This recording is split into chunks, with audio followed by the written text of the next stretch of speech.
Okay, we're going to move into a discussion now on supportive housing. And in the past, I was always under the impression that supportive housing was really only appropriate for someone with a really high level of independence who could live on their own with minimal supports. And the model is great for those individuals. But as I've learned from hearing all the presenters from Corporation for Supportive Housing, it's also appropriate for those with other needs as well. So I'm excited to share this presentation with you. Julie Nelson is the Senior Program Manager at Corporation for Supportive Housing, and I heard her present last year at the Illinois Statewide Transition Conference, last year being held in Itasca.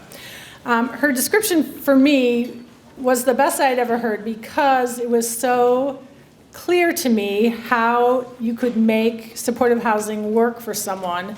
And essentially, it's just a separation of services from bricks and mortar. So I'm excited for you to hear about it, and then we're going to follow her up with a real life experience about supportive housing. So please help me welcome Julie Nelson. Thank you. I'm kind of a wanderer while I talk. I'm also short, so being trapped behind the podium, then no one will ever see me. So thank you for having me out to talk about supportive housing today, and I'm so grateful for everyone that's here. I'm with CSH, Corporation for Supportive Housing, and our work is supported by the Illinois Council on Developmental Disabilities. The council really wanted everyone in the state of Illinois to know that supportive housing is one option and one choice that folks have. So that's really why I'm here today. And we're going to start out with a video. Just to get us thinking about choice and options and being in control of your own setting.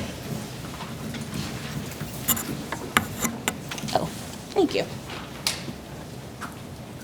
And this is by Open Futures Learning. This is their video that they put together.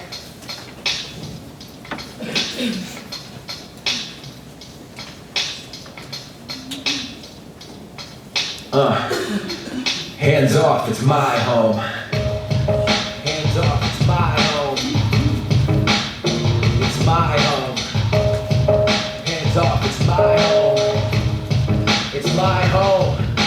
I don't have a schedule tacked to my wall. I don't expect to find one anywhere at all. If the telephone is ringing, I pick up to see who calls. I don't have great big posters about slips, trips, and falls. I decide what happens when I go to bed or eat. I decide who enters in, which people I'll greet. I decide on furniture, which bed, which bath, which seat. I decide the temperature and when to turn the heat up.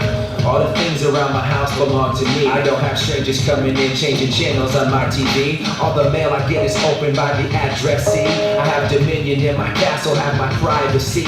I don't use my home for meetings, trainings, or interviews. The colors in my carpets are my favorite chosen cues. All records kept about me are accurate and true. And if I really wanted to, I'd own 100 pairs of shoes. I will make my choices, I'll make my own decisions. And any plan I make contains my own wishes and visions. Any person in my home is here for my permission. No office do I have here, no rules and no restrictions. I decide who to employ to a vacant situation. I decide on where I want to store my medication. I have the right to keep my mother out my accommodation. And I don't need to have a weekly fire evacuation. No risk is set to stop me from trying something new. I make my own mind up about everything I do. When I need support, I'll let you know if it is you. Hands off, it's my home, or Sam Sly and I will sue.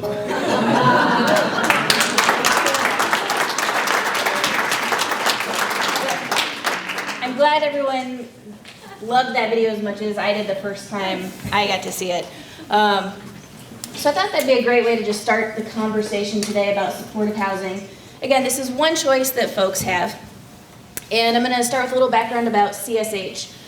So we're actually a national not-for-profit, Corporation for Supportive Housing, and we shorten it to go by CSH. We have about 15 offices around the country, and we do a variety of things. So we have one kind of part of our organization that does lending for supportive housing projects. So for communities that are looking to build a new building and develop a new property, we have a CDFI, or we are a CDFI, to do lending for that. I am not a banker, so I'm not on that team. but I can always connect folks to those great individuals doing the work at CSH. Then we also have an online training center so that supportive housing providers and providers that want to learn best practices in services and supportive housing can learn about that. And then there's the scope of work that kind of I live in the most, which is we do training, we do technical assistance, and we do policy work with communities and with the state to really look at supportive housing best practices and expanding it to folks who need it. We also talk a lot, you'll hear me talk about this more, but quality supportive housing. So that's something that's going to come up too. And one of the things at CSH that we talk about all the time is wanting to ensure that not only are we creating supportive housing, but it's quality supportive housing. So when the Illinois Council on Developmental Disabilities first started working with CSH, we wanted to really go back to the Illinois Self-Advocacy Alliance. And has anybody heard of the Alliance? Well, they're fantastic. So the Illinois Self-Advocacy Alliance is a statewide organization, and they work with self-advocates around the state of Illinois in groups that are working on advocacy projects and really ensuring that self-advocates are driving the conversation and working on advocacy in their own communities. So this is the Illinois Self-Advocacy Alliance's position statement. And I'm just going to read it aloud because this is really where we wanted to start from. We want Illinois to create a disability service system where supports and services are controlled by us, the individuals who receive them. We want opportunities, we want freedom, and we want choices. So that's really where we wanted to start with, because historically, supportive housing has not been an option presented to folks. So why am I here? Does this look familiar to anybody? There's like umpteen bazillion different forms. It's a really difficult system to navigate. It's incredibly confusing. Information is siloed. So because of the challenges within our system, we found that we really need to have a lot of ongoing conversations about what supportive housing is, so that if someone's choosing it, that they can advocate and ask for that effectively, and then work towards getting it. So today I'm going to focus on really two things. We're going to talk about what supportive housing is, so that we're all sharing the same language. And then, I think there's a timer on in my presentation, so sorry, I'm going to keep flipping back. And then we're going to learn what to do if this is a choice that you want to make, or if your loved one wants to explore supportive housing. So we're going to think about what we actually mean by quality supportive housing. Supportive housing means we are thinking about and strategically planning for housing that's affordable and housing that has services attached to it. So it's both of these things. Does anyone know anything about affordable housing in Illinois or in the country? Do we have a lot of it, or not? Okay. So, right, there really is nowhere in Illinois that if I am on SSI, I can afford a one-bedroom apartment on my own. That is not what our rents are in this state. It's actually like this in the entire country. So we have an affordable housing crisis across the U.S., and this disproportionately impacts folks with disabilities. Because if I am on a disability income, if I have SSI or SSDI, and I'm working, my income is still not going to be enough to afford market rate housing anywhere. So this is why at CSH we really focus on how to access a subsidy. And a subsidy is how we get that housing to be more affordable. And we're going to talk more about that. The other piece with this is that we have the housing, but we also really need to think about the services, because affordable housing is just that. It's housing I can afford. But with supportive housing, again, we're talking about services. So it's ensuring that services are linked to me so that I have the individualized supports that I need in my own home. and not necessarily limited just to in my home, but so that I'm out in the community, that I'm having the life that I want, going to work, volunteering, being in my faith community, all of those things that all of us do. So supportive housing really separates the housing from the services. And these are the things that make supportive housing what it is. First, you have to have a lease. If I have a guardian, my guardian might be signing that lease, but I still have a lease so that I am controlling the unit. I am living either alone or with someone that I'm choosing. But the key thing with that is that I am in control of who I'm living with. I'm not being matched, I'm not being placed, but I'm choosing who I'm living with, whether it's alone or with a friend, family, boyfriend, girlfriend, partner, spouse. I'm choosing that. Again, it's in a neighborhood like anyone else. It's oftentimes in a building or house that looks like any other building or house in the community. And then again, there's services and collaboration that makes this all work. So some of the benefits, folks can retain control of their income with this model. It's a way to think about an integrated, interdependent life in the community so that I am a part of my neighborhood just like anybody else. So we talked about this a little bit. But again, the individual is going to sign the lease, or their guardian might be signing that lease. You're living there for a long time, and you're in control of who's there with you. And again, this is a place where someone's probably going to be learning new skills as a tenant. Because who here moved into an apartment for the very first time? Can't hear you. Oh, sorry. Who here moved into an apartment for the very first time at some point in your life? Like, yeah. So there's always things that we're learning as a new tenant. So this is going to apply as well. I'm going to be learning skills as a tenant. I'm learning about maybe noise issues. I'm working on paying rent. All of those things that come along with being a leaseholder. And getting supports when I need it to make sure that I'm meeting all my lease expectations. So we talked about this a little bit before, but supportive housing also needs to be affordable. There are ways, sometimes a family will purchase a home or a duplex or a two-flat, and that's another way to look at affordability. But I'm not going to spend a lot of time talking about that option today. I'm really going to focus on how to access a subsidy. The reason being that subsidies are not easy to get, but they are accessible to everyone. At CSH, we really don't want to, our role is to promote a model that anyone can access, whether maybe their family has resources or not. So we're going to talk about and focus in on the subsidies. So that's why when we're talking about supportive housing, we're looking at a model and the subsidy where you're paying 30% of your income towards your rent. So hopefully someone in the room is better at math than me on a Saturday morning. Let's say I have SSI, so my income's $750 a month. So what is my rent going to be? $225. Thank you. I heard the person in the front, but then I heard other murmurs. So my rent is going to be $225. My subsidy is then going to pay the difference. So that's how that model works. The nice thing about this as well is because it's 30% of my income, maybe my work situation changes. So next year I get a part-time job, my income goes up, my rent will go up.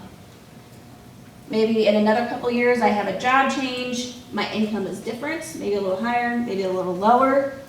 But the subsidy, because I'm paying a percent of my income towards my rent, is going to follow my income changes. And this is really important because we want to make sure that it's sustainable in the long term and that folks can truly afford this. You know, nobody wants to be in a position where I'm suddenly paying 60% or 70% of my income towards my rent, because we all know that that is not sustainable. That can't work. Because I still have a phone bill to pay, I need to eat, I need to get around, I need to actually get to work. So we really have to think about all these pieces. So then we talked about this a little bit too. It has to have services. We're going to talk a little bit about the way to think about services because I think everyone here probably knows our state also tends to be kind of siloed when you're thinking about services. So I might be thinking about services from the mental health system. I might be thinking about services from the Division for Developmental Disabilities, or I might be thinking about services from the Division for Rehabilitation Services. So we're going to be talking a little bit more about each one of these ways to think about services. But the main thing to consider is that the services are individualized. So we're going to be, again, thinking about what's in my person-centered plan. And I know everybody heard about that a little bit earlier today. But we're thinking about what are my service needs, what's in my person-centered plan, so it's individualized. So that might mean I need help with activities of daily living, or maybe I need help with paying bills, some social skills. It really is very, again, individualized to what I might need. And if I don't need somebody watching me sleep at night, then I'm not going to be having somebody watching me sleep at night. But the main thing is, again, supportive housing. We're thinking about these services. So it's anybody who needs some extra support. We want to make sure, again, folks are driving their services. So I think you heard about it this morning, the example of someone who wanted to be outside. And so they planned services and did the person-centered planning based around that. So this is the same kind of thing. We're thinking about those person-centered services that are flexible, that are really going to meet what I need. Maybe I want to work with animals. So we're thinking about the services that support me in my job and getting from home to job for those kind of things, or volunteering and walking my neighbor's pets. Another key thing about supportive housing is that we're thinking about the team. So it's not just me as a tenant. I have a team involved. And that team can be my support workers. That team can be my family, my friends, my community. And this is going to be the landlord that's involved in my team. Now, my landlord doesn't need to be involved in the details of my life, right? Like that would not be appropriate. But the landlord is involved with the team because, let's say I am a first-time tenant. And I don't know about you guys, but, you know, there's early birds and then there's late people, right?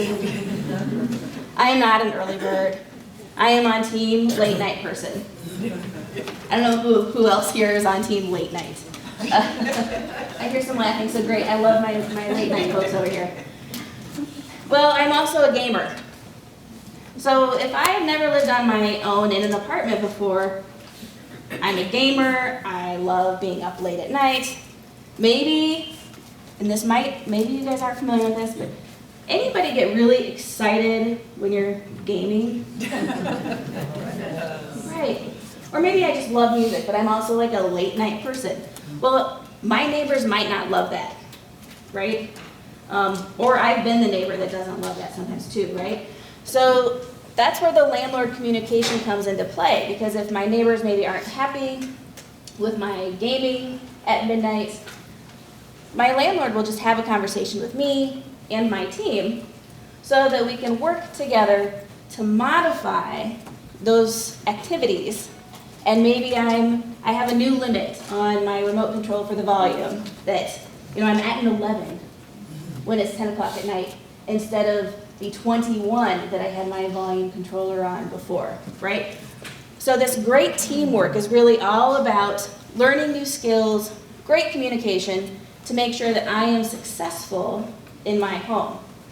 Because one of these things, if the landlord isn't part of the team, and if people aren't talking to each other, then that's where problems can get real big and can get out of control 6 months later, and everyone's unhappy.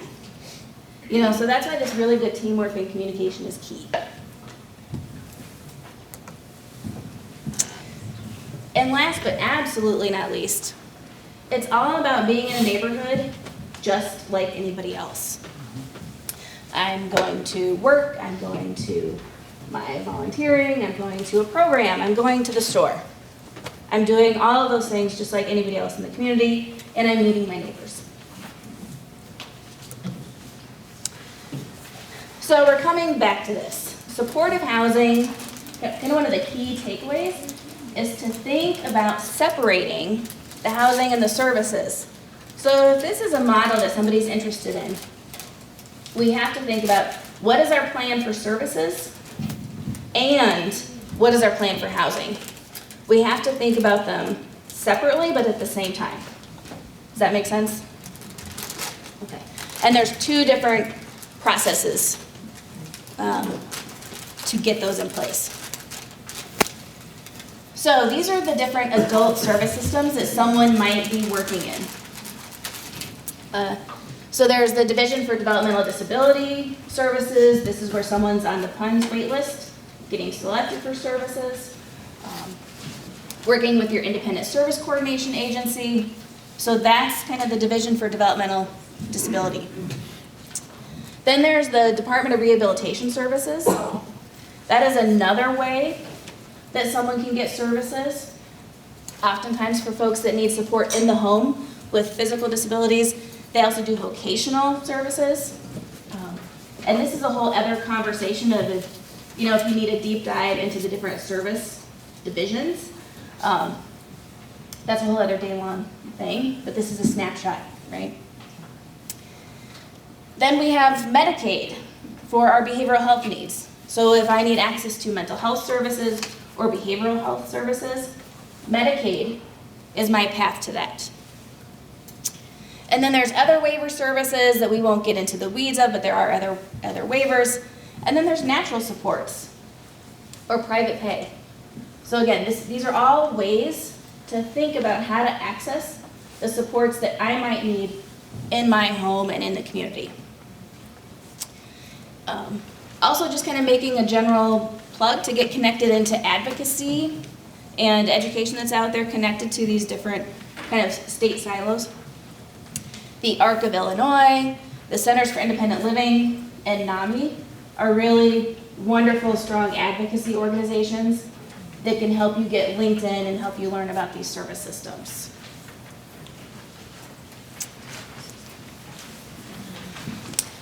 So, if we're going to focus in on the needs for folks who have intellectual and developmental disabilities, then we're going to be thinking about these kind of options for services.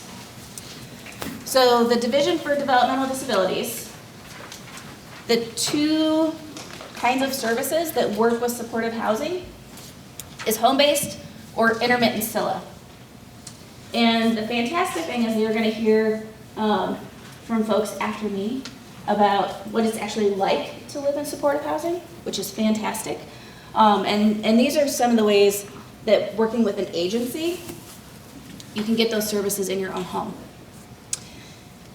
Then you can also think about natural supports. So again, my friends, my family, my faith community, maybe a neighbor that I've built a friendship with. Those are my natural supports. And then again, private pay could potentially be an option. So those are the ways that we're thinking about services. If I have an intellectual or developmental disability and this is the system I'm working with.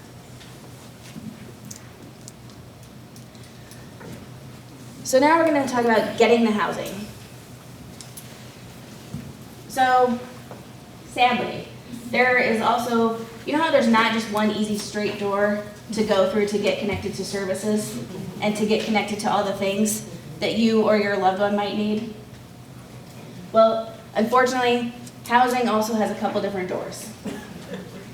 And I wish I had a different answer. And I see Jennifer smiling over there because this is what Jennifer does all the time. And she's fabulous. You're going to hear from her later. So just in the interest of transparency, it is also challenging, but we're going to walk through kind of the 3 doors that we're thinking about if we want to get access to a subsidy. So first, you're going to think about getting on the statewide referral Network. Has anybody heard of that before? Awesome. A lot of times it's like crickets, which is also fine. Both options are fine. This is we're all friends. This is judgment-free zone, and we're here to talk to each other and learn. So, the statewide referral network. Sorry, I'm doing a quick time check because I want to make sure there's lots of time for conversation and discussion.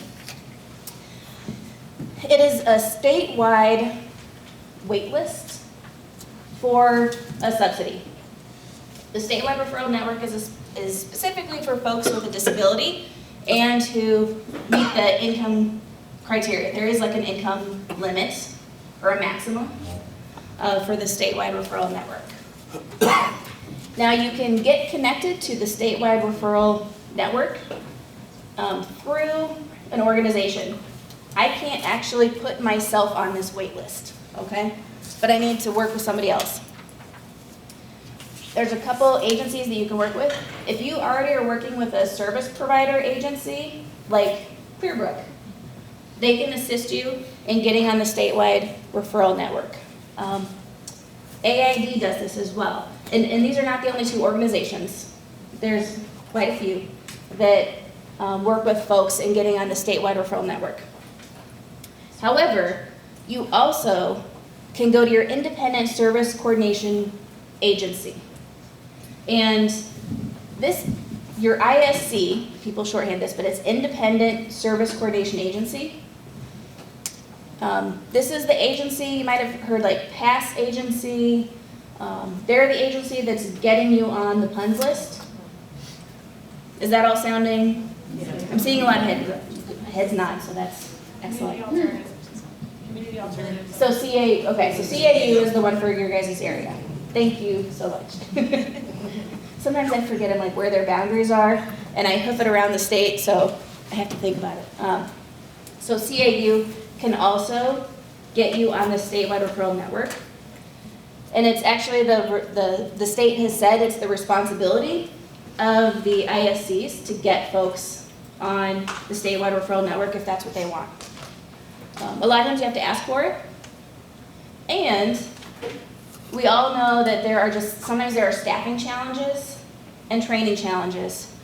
So your worker might say, I don't know what you're talking about. So then call me or ask to talk to a supervisor at the agency, because I've had that conversation a couple times. And it's difficult. There's a lot of turnover at the agencies. Somebody maybe missed a training and they're newer.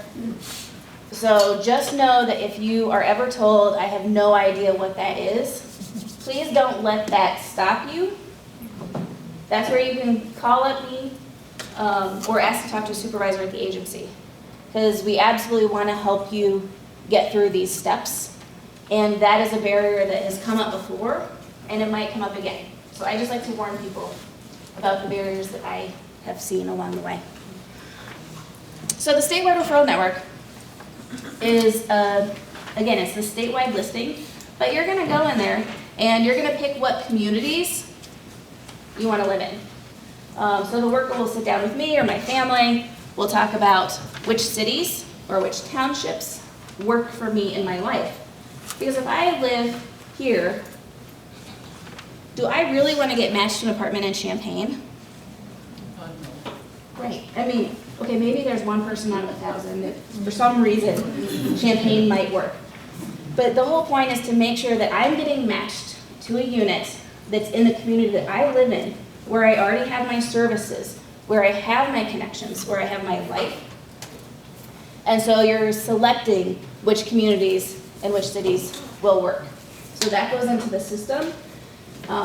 You're also going to get asked questions about any accessibility features that the unit might need to have. And so that kind of all goes in. Another thing that will come up is my household size. So if I'm applying for myself, but perhaps I need a live-in aide, a live-in support worker, then my household of one will actually need a 2-bedroom apartment, right? So those are kind of some of the things to just expect when you're looking at the statewide referral network. So that's door number one. And that's a door that you can go through anytime. So that's kind of the nice thing. You can get on the statewide referral network, you know, next week, or whenever you get an appointment with the folks that do that at your agency. So it might not be next week, but you can get on that at any point in time. The wait for the statewide referral network really varies by the community, because again, it's all about how many people picked Hoffman Estates, and then what units are available in Hoffman Estates. So there's no guarantee if it'll be 1 year or 3 years or 4 years, but we are looking at years. Just know that. All of these things, we're talking about years. And I wish I had a different or better answer.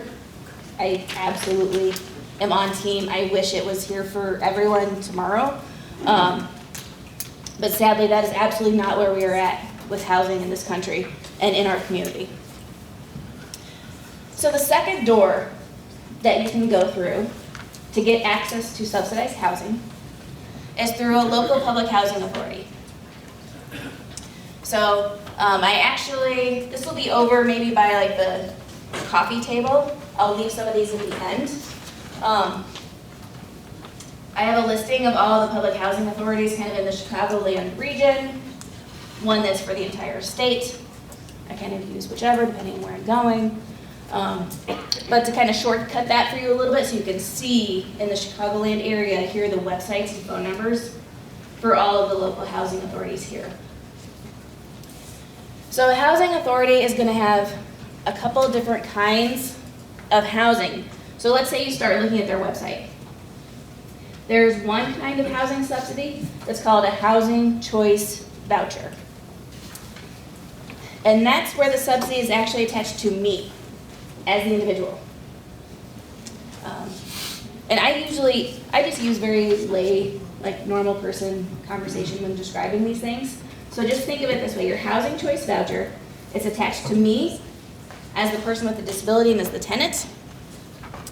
And then along with that, I need to then work to find my apartments in the community and work with the landlord to get that voucher set up. So the voucher's paying the other part of my rent and I'm paying my 30%. And then the housing choice voucher pays the rest. But again, remember that it's attached to me, it follows me, and I go find the apartment in the community. So that's one type of voucher or subsidy, or you'll also hear people say Section 8, that you're gonna see when you're looking at public housing authority resources. Those are kind of all the words that you're gonna hear when you're looking for a subsidy. Then there's another kind of subsidy or voucher where the subsidy is actually attached to a property. And let me take one quick step back. For the statewide referral network, that's attached to a property. Okay.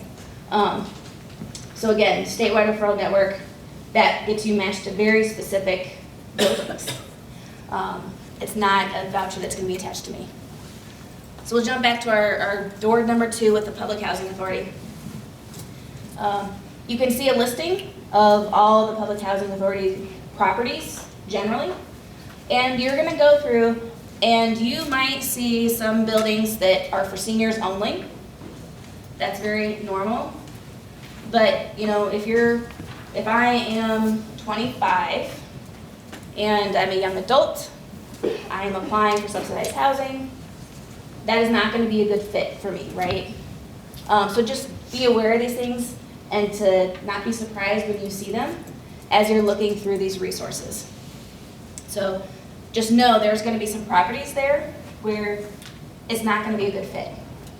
Because again, it might be a senior building. You might also look at the address and say, man, I don't have a way with public transportation to get from that building to my job, or it might take me 2.5 hours. And that is okay, so just know that that property isn't gonna be a good fit for me, and move on to the next one. Okay, so that way you're looking through your Public Housing Authority resources. Also know you probably cannot get on a wait list for any of these Public Housing Authority resources Monday. A lot of times the wait lists are closed. I am quite sure that the housing choice voucher waitlist is closed. That one's closed a lot. It opens up very rarely. But what I encourage you to do, even if you're just kind of toying with this and thinking about it as something you might want to consider in the next couple years, check out the website and at least start getting their email notifications. Because they'll send out notifications when these wait lists are going to open up. And the thing that really is horrible about all of this is that you have to watch for when the wait lists are going to open up. Or if you're working with an agency, Jennifer, who's nodding her head again, she's watching for these things all the time. So if you have an agency that's supporting you in this, they can help out with that. And they know when these lists are opening up. But if you're leading on this, or if you have home-based, know that it's going to take a little time. So then the last option, there's another quick type chart, is a website that you can go to yourself. However, the resources and the apartments that you're going to see at ilhousingsearch.org, that's up on the screen in front of us, those are not units where you're going to be paying 30% of your income towards your rent, okay? So, we're going to use me as an example again. I have SSI. We already know my monthly income is $750 a month. These apartments really are not going to be affordable for me in that situation because the rent is going to be higher. The rent is going to be based on the area median income, and without getting into the weeds of that, it means the rent is lower than market rate rents in your area, but it's a set rent amount. So I'm just going to use an example. This is not real. But let's say the average rent in your community is $900.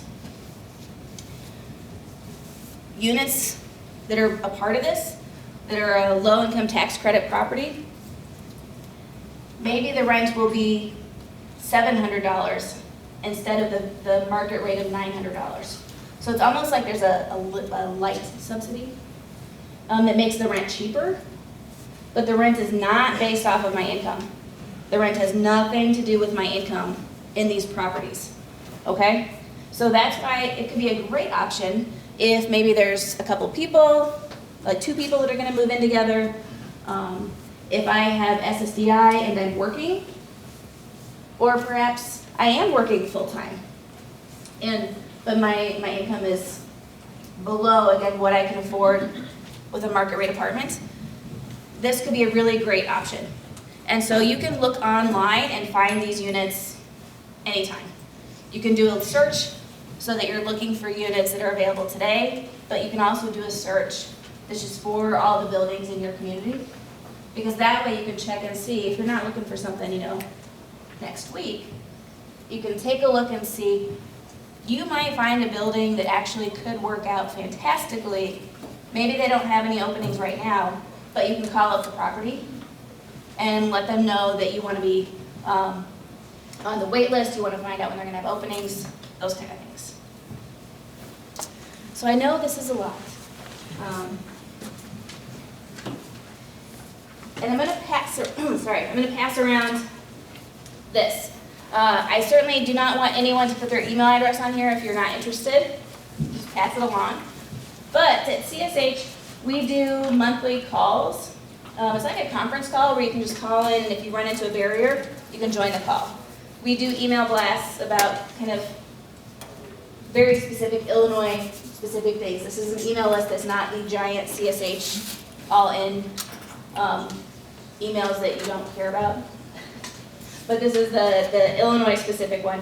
So if you want to get email blasts about when we schedule these calls, or sometimes other trainings or resources that we have going on, just write your email down on here clearly if you can. And again, if you're not interested, I'm totally not offended, you can just pass it on. And I will I have 3 of them, so I will hope to get 3 of these back at the end of the day. You can pass that back. And then I'm going to put these resources for the public housing authorities on the table over there.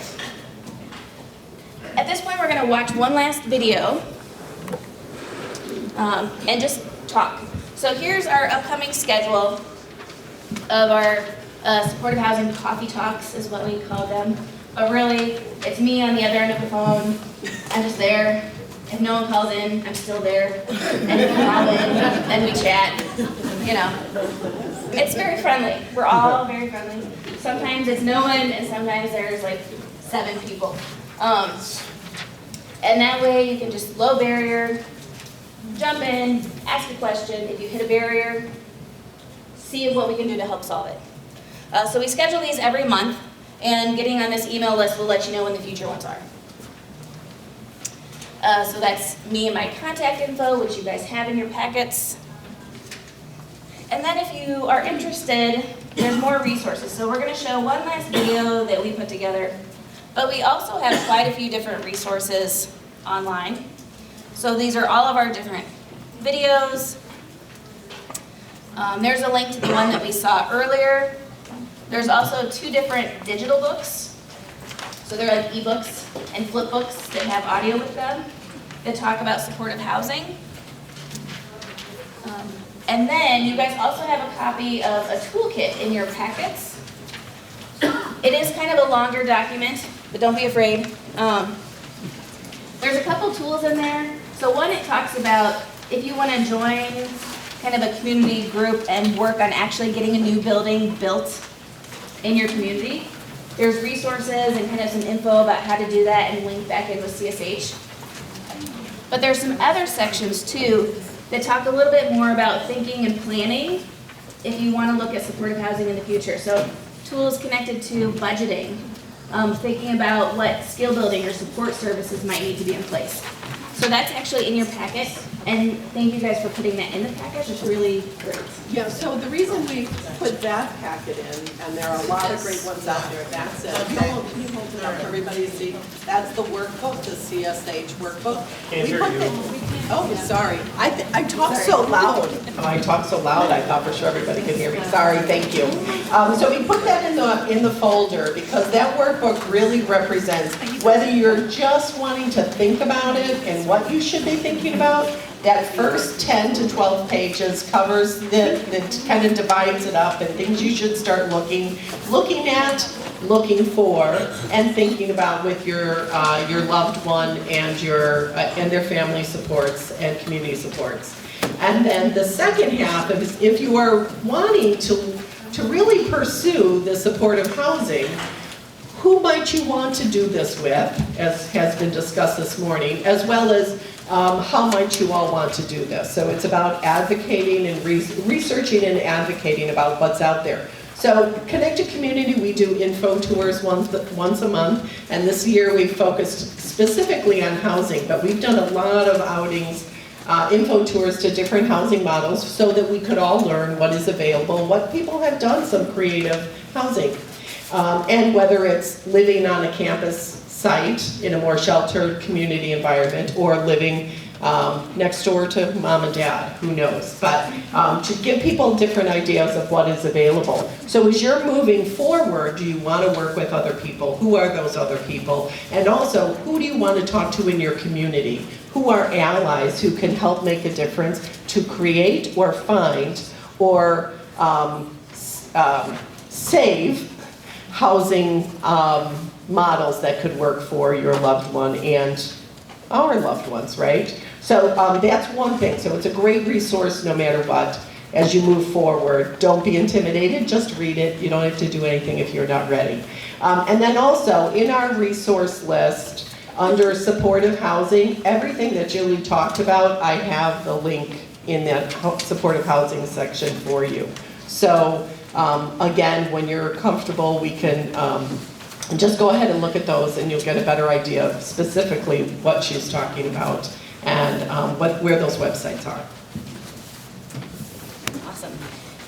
And these handouts that I'm going to put on the table back there, they're also going to go out electronically. So again, because there probably isn't enough for everybody. I also, in my experience, find that, you're hearing about it, you might not want to move forward with this particular model. That's also fine and wonderful. I just don't bring paper enough for every single person usually because then it will just get wasted. So if you want one, totally grab one. It's going to go out electronically. I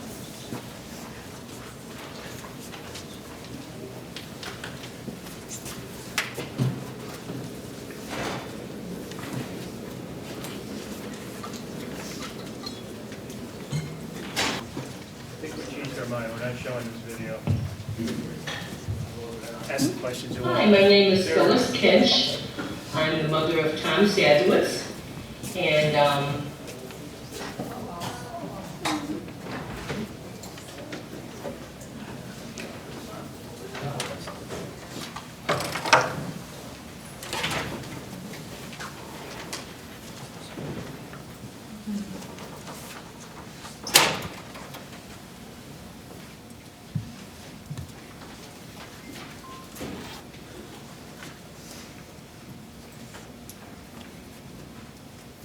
Hi, my name is Phyllis Kinch.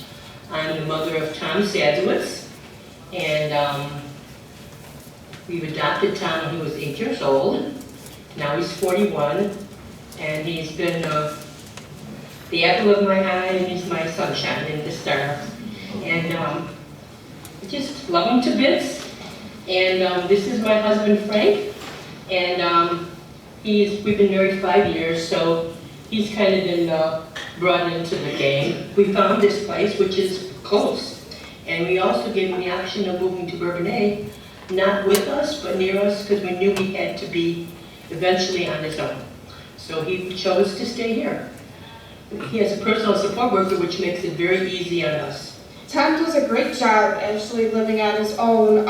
However, there are sometimes he does need a little bit of help with making sure he stays on budget. Sometimes he needs reminders, cleaning his house. He likes to have a companion, he likes to have somebody to talk to, so I try to come in and have like topics ready for us to discuss, like lots of debates. I take him out in the community too. I don't know, I just want people to know that I do have autism, but I don't get that, let that get in the way of what I want to do. I don't let anything get in my way. Tom wants to act. He eats, sleeps, drinks, dreams constantly, as you can see by all his posters and inspirational plaques. And I would hope that his dream would come true. I would like him to actually be able to possibly work with someone who sees his drive and his ambition and how he can focus when he's in front of a camera. My dream is that someone will recognize in him that he can do it. Trying to learn more about autism so I can help Tom more. I realized that when we married her that this was going to be a little challenging. My biggest thing that I want for Tom is happiness, health, and safety. And I'm afraid that when I'm gone, there's not going to be someone there besides his personal support worker who gives him 15 hours a week to basically really worry about him. I don't feel that there's anyone in the family that I could count on that much to help him with the day-to-day. I'm proud that he's doing as well as he is, and most people that I say, you know, my son is autistic and he's living on his own, they're like, what? You gotta be kidding, he drives, you know? But I think he's done really well.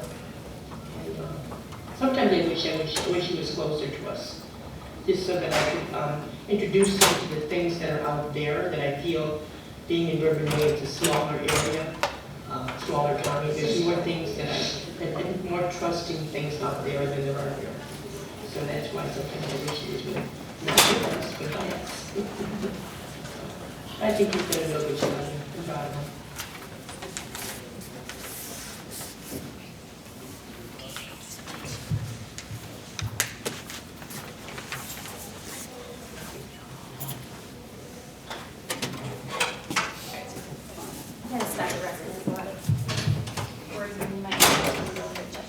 We're going to open it up for questions for Julie.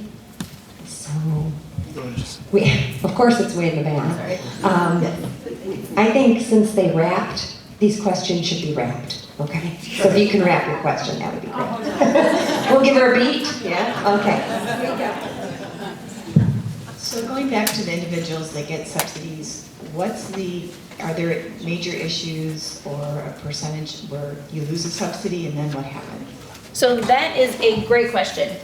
And, sorry, yes. So the question was about with the subsidy, and then what can happen if you lose it, or possibly like how you avoid it. Does that kind of capture your question? So, yes, that is a fantastic question. Through supports, the goal is to make sure that someone does not lose the subsidy. And sometimes agencies will work with someone if it's a matter of a specific landlord to actually move and end the relationship with one landlord and move into a different property, because we really do want to avoid at all costs actually losing the subsidy.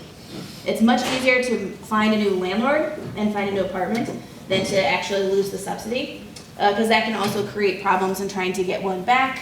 And it's all around better to ensure that, you know, we're looking at, do we need to increase the supports and services? Is there a gap there? Like, to really identify what is the barrier, what is the challenge, and then look at what do I need to do to solve that gap, fill that gap, to make sure that we're resolving whatever the problem or challenge is. And yeah. I think the other part is that pipeline of that subsidy at risk to go away. So now, you know, providing all these other pieces are in place. Are you finding issues when someone has a subsidy, if everything continues? And if everything continues and they're doing well, or the property owner, the landlord doesn't change his or her arrangement, is there funding subsidy issues, I guess? Thanks. So there always could, I mean, there could be. We actually haven't seen a decrease. There have been more vouchers going into the system, more subsidies, than coming out. But I also, you know, it's coming from the feds, right? HUD, like Housing and Urban Development, is the primary source of funding. Even if I'm accessing these subsidies in different places, most of the funding will come from the federal government. For some of the buildings too, they're funded through the Illinois Housing Development Authority. And so if I'm in an affordable housing, if I have a subsidy that's in one of these buildings, or if I'm in supportive housing where the subsidy is attached to the property, that actually, those properties have long-term deals, projects, packages that ensure that the property has a long-term budget to ensure affordability in the long term, and that the building is maintained. Because one of the things that used to happen is that a building would go up, but then there was no budget for the maintenance of it. And we all know that that is a recipe for like a disaster, right? You cannot just put a building up and never do anything to it ever again. That is not going to work, and it's not going to be safe. So properties now have these long-term budgets, and that's built into it. The other side of your question is that if I have a housing choice voucher where the subsidy is attached to me as a person, then yeah, I would be in the same position as any other renter in the community. If my landlord sold the property, if there was any kind of change there, where the landlord just isn't going to be taking that voucher anymore. So yeah, that's a great question. We have a question right here. I have a perspective from a landlord and also a person that has a son with a disability. I would say that several years ago I was approached by some folks with disabilities that wanted to move into my building, and their social skills were such that I was totally scared, shocked, and dismayed over what kind of tenants these folks were going to be. And not knowing what I know today, it was I really didn't want anything to do with renting to someone that had an intellectual disability. So my thought or my suggestion would be that always advocate. These people were trying to be independent.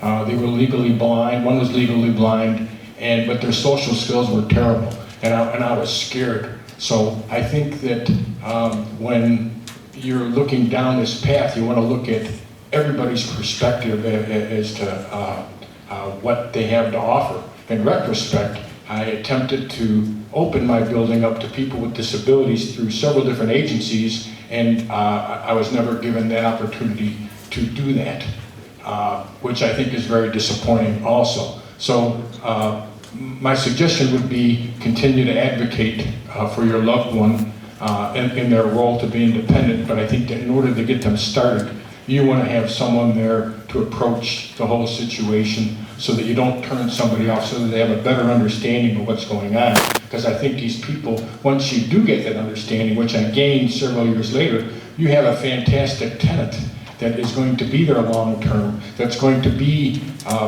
generally low maintenance, and maybe someone that landlords really want, but you got to get past that first step, past that first door, through that first hallway, through whatever.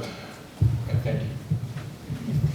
So thank you for sharing that, and also thank you, I think, you know, when you have opportunities to talk to other landlords, to share your personal experience, that also makes all the difference when you are talking to other landlords and property owners in the community. Because, yeah, you make a great point, and we see that all the time when we're working with scattered site properties. We have time for one more question, Julie.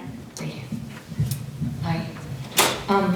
I'm a little confused about the kind of housing. For option door number 3, we have home-based funding, and I hear that there's a long wait for SILA-based funding. So if I could, you know, roll that into, so my question is, does the building have to be a government-built building? Or like this gentleman said back here, can it be a landlord that owns a 8-unit building and you could rent one of those and get lower rent using door number 3? So door number 3 is with specific properties. They're Based on who decides the property gets on the list? So these properties they're called low-income housing tax credit properties. They get funding from the Illinois Housing Development Authority, and sorry, that's so many like acronyms. Sorry, but when the building was built, part of their funding package to be affordable housing is that they get dollars from IDA, they get other kinds of loans to ensure that this particular building has affordable housing in it. A lot of times it will be mixed income. So some of the units in the building might be full market rent. Maybe another couple will be this lower rent, like an affordable apartment. And then some of the other units in the building might actually have a deeper subsidy. They might actually be part of the statewide referral network. They might have a deeper subsidy from some of these other programs. But a lot of times in door number 3, for lack of a better word, it's a mixed property. That does answer. Yeah. Thank you so much. Let's give a warm thank you to Julie.